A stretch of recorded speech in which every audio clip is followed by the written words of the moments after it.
Semana abre com o Ministro da Juventude, Sr. Paul Cruz, a receber visita de futuro docente de IPA. É aluna na acudina ministro e assina compartilhar diferentes pontos de atenção.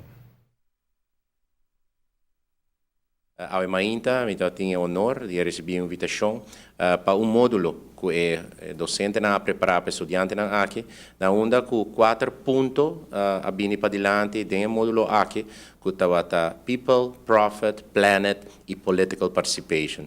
E balança entre 4 fatores aqui para poder chegar na desenvolvimento sustentável para a comunidade. Esse é o tópico de apresentação ao Mainta.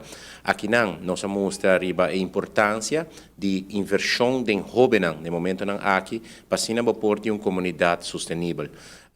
Jovens, no momento aqui, conta com around 22, 23 mil pessoas que formam parte da comunidade aqui, que menta um grupo muito importante que nós não passa por alto na participação da nossa comunidade, e o qual nós trazemos para diante está conosco, que é o de partnership. Esse é outro pay que nós trazemos para diante na sessão aqui, uma sessão onde o ministro Bisa, que seguramente de grande valor, não somente para os jovens aqui, mas para nós mesmos também, como governantes. A visita aqui põe o Ministério a refletir mais sobre a importância que nós jovens têm para nosso país durante a governação do gabinete Mike Eyman. Nosso ministério, inteiro gabinete Mike Eyman aqui, está concentrado especificamente na nossa juventude, está grupo que se pode de diferentes ministérios, está ganhando a atenção necessária, fora do ministério aqui, o qual nós está fazendo, está pondo tudo e ponto junto para o manejo integral.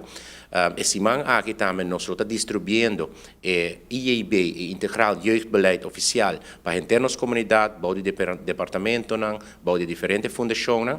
Esse aqui está trabalho que começar e acaba para o gabinete anterior e nós formalizamos de documento oficial, depois discute a Unesco, depois discute a Unicef e diferentes ativistas que nós recebemos fora isso aqui. Esse man aqui está agora distribuir para diferentes fundações, departamento de justiça, departamento social e outro departamento de underways, para assim nós portem manejo integral dirigido para os jovens. O Ministro sigue pone enfoque para o bem-estar de nós jovens em diferentes projetos que têm pendente nos dilante.